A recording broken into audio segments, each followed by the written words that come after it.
तो हेलो दोस्तों, आप सब कैसे हैं। आई होप आप सब बहुत अच्छे होंगे। तो आज अपन लोग पढ़ने वाले हैं कार्बन टू हाइड्रोजन बॉन्ड की प्रकृति। यानी कि आज अपन लोग पढ़ेंगे कार्बन और हाइड्रोजन के जो बीच में बॉन्ड होता है, इसकी प्रकृति क्या होती है, इसकी नेचर क्या होती है। अगर इसे इंग्लिश में बोलना चाहें तो अपन लोग बोलेंगे nature of carbon to hydrogen bond. क्या बोलेंगे? Nature of carbon to hydrogen bond. अब जरा इस चीज़ को समझने की कोशिश करिएगा। कार्बन और हाइड्रोजन के बीच में जो बॉन्ड होता है यह ध्रुवीय प्रकृति का होता है। यानी कैसा होता है? यह कैसा होता है? ध्रुवीय प्रकृति का होता है। ठीक है, ये चीज़ आपको याद रखनी है। और कार्बन की अपेक्षा हाइड्रोजन की जो इलेक्ट्रोनेगेटिविटी होती है वो ज़्यादा होती है, जिसे हम लोग बोलते हैं हिंदी में विद्युत ऋणात्मकता। ठीक है, यानी कि ये जो इसकी इलेक्ट्रोनेगेटिविटी है यह कार्बन की अपेक्षा हाइड्रोजन की क्या होती है? अधिक होती है। ठीक है, अधिक होती है। और कार्बन की कम होती है। जो कार्बन की इलेक्ट्रोनेगेटिविटी होती है वो कम होती है। ठीक है, और उसके बाद इसे अगर हम लिखना चाहें तो इस प्रकार से कुछ लिख सकते हैं, कार्बन और हाइड्रोजन। यानी कि हाइड्रोजन की इलेक्ट्रोनेगेटिविटी ज़्यादा है और कार्बन की कम है। अब यहाँ पर इस हाइड्रोजन का मतलब क्या होता है, ये चीज़ समझ लेते हैं।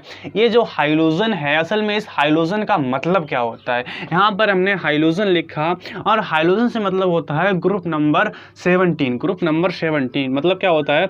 ग्रुप नंबर 17 में जो एलिमेंट आते हैं उन्हें अपन लोग हाइड्रोजन फैमिली के नाम से जानते हैं।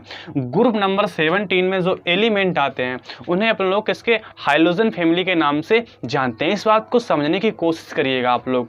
तो यहाँ पर जैसे कि बात करी जाए, सबसे पहले आता है फ्लोरीन, फिर क्लोरीन और फिर ब्रोमीन और फिर उसके बाद क्या आता है? आयोडीन। तो इन्हें हाइड्रोजन फैमिली के नाम से जानते हैं और ये कहाँ पे हैं? ग्रुप नंबर 17 में स्थित हैं। अब जरा ध्यान दीजिए, यहाँ पर जो हाइड्रोजन है हमने इसका मतलब जान लिया। अब यहाँ पर जानते हैं भाई किसकी कितनी इलेक्ट्रोनेगेटिविटी है, यानी कि किसकी कितनी विद्युत ऋणात्मकता है। तो सबसे पहले जानते हैं कार्बन की होती है 2। कितनी? 2। उसके बाद फ्लोरीन, और फ्लोरीन की होती है 4। ठीक है, उसके बाद आता है क्लोरीन की होती है 3। उसके बाद आता है ब्रोमीन, तो ब्रोमीन की होती है 2.8। उसके बाद आता है आयोडीन की होती है 2.5। अगर अपन लोग कहना चाहें तो कह सकते हैं जो फ्लोरीन है, फ्लोरीन यानी कि पूरी पीरियोडिक टेबल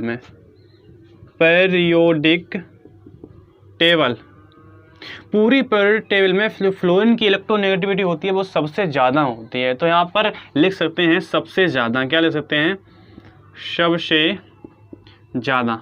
ठीक है, सबसे ज़्यादा, यानी कि जो फ्लोरीन है उसकी इलेक्ट्रोनेगेटिविटी सबसे ज़्यादा होती है पूरी पीरियोडिक टेबल में। अगर तुमसे पूछे सबसे ज़्यादा इलेक्ट्रोनेगेटिविटी किस एलिमेंट की होती है तो आप लोग क्या बताएंगे? फ्लोरीन बताएंगे। ठीक है, अब चलते हैं थोड़ा आगे। यहाँ पर देखिएगा, कार्बन और हाइड्रोजन के बीच में जो बॉन्ड है, कार्बन और हाइड्रोजन के बीच में जो बॉन्ड है, तो हाइड्रोजन की इलेक्ट्रोनेगेटिविटी ज़्यादा होने के कारण, यानी कि विद्युत ऋणात्मकता ज़्यादा होने के कारण यहाँ पर ये जो बॉन्ड इलेक्ट्रॉन है, ये हाइड्रोजन की तरफ शिफ्ट हो जाते हैं। यानी कि यह जो इलेक्ट्रॉन कार्बन के जो इलेक्ट्रॉन है अपना हाइड्रोजन अपनी ओर आकर्षित कर लेता है, अट्रैक्ट कर लेता है, खींच लेता है। तो इस वजह से यहाँ पर पार्शली पॉजिटिव चार्ज, यहाँ पर पार्शली नेगेटिव चार्ज आ जाता है। जब partially positive partially negative charge आ गया तो यहाँ पर ये जो बॉन्ड है ये पोलर हो जाता है। कैसे हो जाता है? पोलर। यानी कि हिंदी में अगर कहना चाहें तो कह सकते हैं ध्रुवीय हो जाता है। कैसा हो जाता है? ध्रुवीय हो जाता है। ठीक है, इसकी वजह से यहाँ पर डाइपोल जनरेट हो जाता है। क्या हो जाता है? डाइपोल जनरेट हो जाता है। डाइपोल क्या हो जाता है? डाइपोल जनरेट हो जाता है। इसकी वजह से यहाँ पर जब डाइपोल जनरेट हो जाता है तो यहाँ पर डाइपोल का मतलब होता है 2 पोल, यानी कि पॉजिटिव और नेगेटिव। पॉजिटिव, एक पर पॉजिटिव और एक पर नेगेटिव। सो फाइनली अपन लोग आ चुके हैं carbon to carbon to hydrogen आबंध की लंबाई, यानी कि कार्बन और हाइड्रोजन के जो बीच में बॉन्ड बना होता है इसकी लेंथ क्या होती है, इसकी लंबाई क्या होती है, यही पढ़ने वाले हैं हम लोग। कार्बन और हाइड्रोजन के बीच में जो बॉन्ड है ये कितना लंबा हो सकता है, यानी कि इसे तोड़ने में कितनी एनर्जी खर्च करनी पड़ेगी। तो देख हाइड्रोजन का मतलब क्या होता है, क्लोरीन, ब्रोमीन, आयोडीन, फ्लोरीन। ठीक है, तो देख सबसे पहले पढ़ेंगे हम लोग कार्बन और फ्लोरीन के बीच में जो बॉन्ड लेंथ है वो क्या है। तो यहाँ पर ये मान लीजिए कार्बन है और ये फ्लोरीन है। ठीक है, अब इसका हम साइज बना देते हैं। लगभग कार्बन इतना बड़ा है, ठीक है, और जो फ्लोरीन है वो भी इतना बड़ा है। अब इसके बीच में जो बॉन्ड है वो कोवेलेंट बॉन्ड होता है। अब बॉन्ड लेंथ ये है इसकी बॉन्ड लेंथ, यानी कि यहाँ से यहाँ तक क्या है, बॉन्ड लेंथ है। ठीक है, अब मान लीजिए हमारे पास ये कार्बन है और ये है क्लोरीन, और मान लीजिए यहाँ पर ये कार्बन का साइज है, कार्बन का साइज उतना ही है, लेकिन अब फ्लोरीन से क्लोरीन का जो साइज है वो बड़ा हो जाएगा। यहाँ पर देखिएगा, इस चीज़ को समझने की कोशिश करिएगा। यहाँ पर जो क्लोरीन का जो साइज है वो फ्लोरीन से बड़ा है, तो यानी कि बॉन्ड भी बड़ा होगा थोड़ा। भाई जब साइज बड़ा है तो बॉन्ड भी बड़ा होगा। अब देखते हैं आप लोग कार्बन और ब्रोमीन में, कार्बन और ब्रोमीन में, तो ये कार्बन उतना ही बड़ा है, लेकिन यहाँ पर जो ब्रोमीन का साइज है वो क्लोरीन से बड़ा होएगा। जब इसका साइज बड़ा हुआ क्लोरीन से तो यहाँ पर बॉन्ड भी बड़ा होगा। क्या होएगा, बॉन्ड भी बड़ा होएगा। अब देख लेते हैं आप लोग कार्बन और आयोडीन में। तो मान लीजिए ये कार्बन है, ये क्या है, कार्बन है, और यहाँ पर ये अपने पास है आयोडीन। क्या है, आयोडीन। इनके बीच में जो बॉन्ड है अब वो बड़ा हो जाएगा। क्यों, इस चीज़ को समझने की कोशिश करिएगा। सबसे पहले तो यहाँ पर जब देखिएगा कार्बन और फ्लोरीन के जो बॉन्ड लेंथ है वो कम है, यानी कि क्योंकि इसका जो एटॉमिक साइज है वो छोटा है, लेकिन फ्लोरीन से क्लोरीन का जो एटॉमिक साइज है, यानी कि जो साइज है वो बड़ा है। देखिए क्योंकि कार्बन और बीच में जो बॉन्ड है वो बड़ा है, ये जो बॉन्ड लेंथ है इसकी वो ज़्यादा है फ्लोरीन की अपेक्षा।